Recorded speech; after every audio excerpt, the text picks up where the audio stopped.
Beyond the Hype, a fashion lifestyle tech podcast.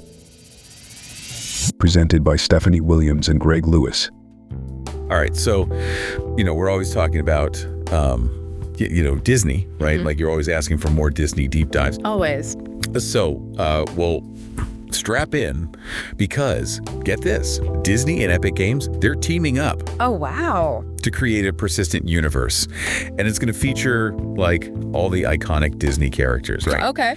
And this isn't just like, a couple of new Fortnite skins. We're talking a whole new world. And lucky you, that's what we're diving into today. Okay. So to get us started, we're going to be looking at this article from The Verge, covering Unreal Fest 2024. That's where all this news dropped. Mm-hmm. Now, I got to say, on the surface, this whole partnership seems a little strange. Yeah. Disney's huge, right? They got their own legacy. They even tried like their own metaverse thing. Right, they did. Didn't really work out. Yeah. So why jump into bed with Epic? Right. Right? Like, why not just build their own thing again? Well, I mean, when you actually think about it, it's actually a really smart move. I mean, they're jumping into this already established universe, right? Yeah. Millions of players, they're already engaged, they're already immersed in that whole Fortnite world. That's true. And you got to think about like the existing investment, right? People already have Marvel skins, Star Wars outfits. Yeah, that's true. Players are already like primed for this kind of crossover. They want it. Yeah, and I mean, and plus, Disney, it's not just a fun little experiment for them, They're pouring a reported $1.5 billion into Epic. So this is a big commitment, and I think it really signals a shift, potentially, in Disney's whole strategy towards these big interconnected universes. Okay, that makes a lot of sense. Yeah. But I think we need to break this down a little bit more for people who aren't, living and breathing this stuff every day. Okay, yeah. Like, the article keeps saying persistent universe. Right. Honestly, it sounds a little science fiction-y to me. It does, a little bit. So, like, what does that actually mean for fans? So basically what Epic is doing is they're building toward this idea of interoperability. Okay. Right? I've heard that word. It's a big one. So imagine this, right? You're playing as like your favorite Disney character. Okay. Let's say you're in like this big swashbuckling Pirates of the Caribbean world, right? All right, where this is going.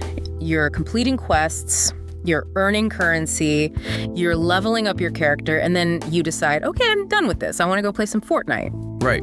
So you jump into a match, and it's the same character. You have all the progress you made, all the currency. You can even use that currency to, like, buy new gear in Fortnite. Wow. And that's the beauty of a persistent universe. Everything is connected. So it's like, it's not even like separate games at that point. It's just one giant world where all these experiences just, like, bleed into each other. Exactly. That's pretty wild. Yeah.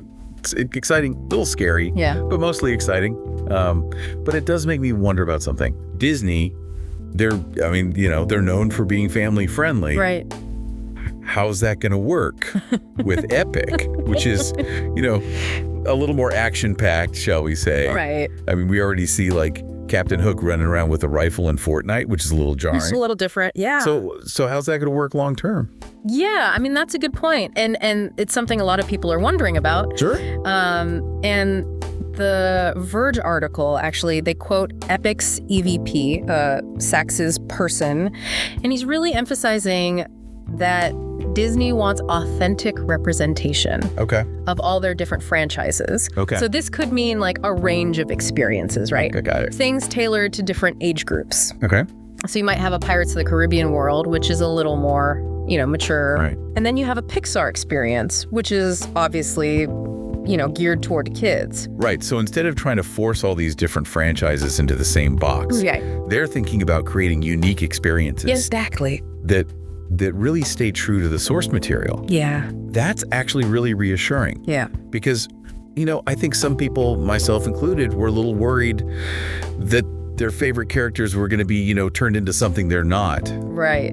This is big, though. Yeah. This whole thing, it feels like we're, like, standing on the edge of something massive. Oh, absolutely. I mean, you're talking about two giants of entertainment coming together in like this completely new world. It makes you think, like, how is this going to change how we experience stories? Oh, that's interesting. How we interact with our favorite characters, our favorite universes. Yeah. Like, what is the future of this kind of immersive storytelling? That's a really great question. Yeah. And I think it's one that, we as fans, we need to be asking ourselves. Exactly. And that's what we want to hear from you. Yes. What kind of Disney experiences do you want to see in this universe? Let us know, because this conversation's not ending here. We're going to keep diving into this as this partnership evolves. So until next time.